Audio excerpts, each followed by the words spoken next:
நல்ல பெயரை சம்பாதிக்கிறது தான் ரொம்ப கஷ்டம். அதுவே ஒரு கெட்ட பெயர் எடுக்கிறதுக்கு ஒரு நிமிஷம் கூட ஆகாது. இதுக்கு ஏத்த மாதிரி தான் த்ரிஷாவின் நிலைமை தற்பொழுது இருக்கு. இப்போ சோசியல் மீடியாவை திறந்தாலே த்ரிஷாவோட பெயர் தான் ரொம்பவே டேமேஜ் ஆயிட்டு வருது. அதாவது த்ரிஷாவோட சர்ச்சைக்குரிய விஷயம் ஒண்ணு விஸ்வரூபமா வெடிச்சிருக்கு. இதனை தொடர்ந்து த்ரிஷா அதுக்கெல்லாம் பதிலடி கொடுக்கிற விதமாக இது போன்ற ஆட்களை நான் வன்மையாக கண்டிக்கிறேன். இத்துடன் இதை சும்மா விட மாட்டேன். சட்ட ரீதியாக இதற்கு கண்டனம் தெரிவிப்பேன்னு பதிலடி கொடுத்திருக்காங்க.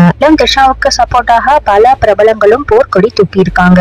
தற்பொழுது தமிழக வெற்றி கழகம்னு அரசியல் கட்சியை தொடங்கி அரசியல்ல இறங்கி மக்களுக்கு நல்லது பண்ண வேண்டும்னு பக்கத்துல வந்த விஜய் இதற்கு சப்போர்ட் செய்யலன்னு சொல்லப்படுது.